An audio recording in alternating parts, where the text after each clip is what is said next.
Sana magkita tayo muli. Pustahan tayo. Pepirahan lang ng lalaking yan si Chona. Mauna na ako. Hector, sandali. Bakit, Chona?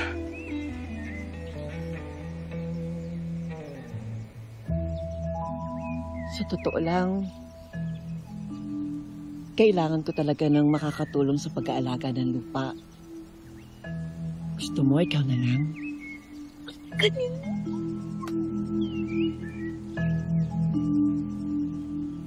Hindi pa. Ano ang rason? Para lang di lalaki niya si Chona.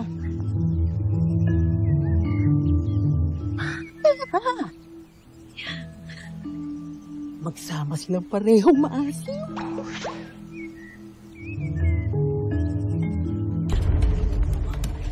Suka lang ang maasim dito! Anong ginagawa na naman ninyong mga marites dito, ha? Gusto nyo? Tamaan na naman ang buko yung mga pagmumukha nyo? Ay, teka lang. Bakit? Pagmamayari mo ba tong kalsada?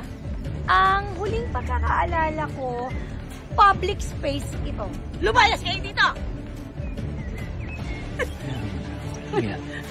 Tara na, Jezabel. Tara na, hayaan mo utu-utuin siya na lalaki. Ano sabi mo? Ano sabi mo? Ha? Ang sabi ko, inuuto-uto ka lang ng lalaking yan. Nagpapauto ka naman. Ang sabihin mo, bitter ka lang. Kasi wala nagkakagusto sa'yo. Dahil tuyot ka na. Ba't tuyot pala, ha? Tuto ka? Tuto ka na. Sabi nila, Chona. Tama na, tama na. Hoy, hoy, hoy. Tama na, tama na.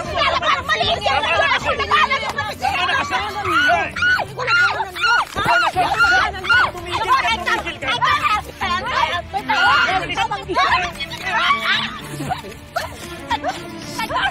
Tayo, tayo, tayo, tayo,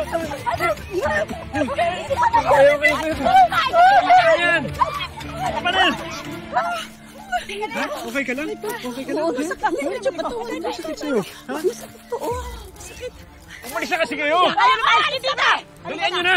Correct! Hayaan mo na mabutol yan ang lalaki yan! Umayos ka dito! Hindi ko alam kung yung sinasabi mo, ha? Umalis ka na. Umalis ka kasi kayo.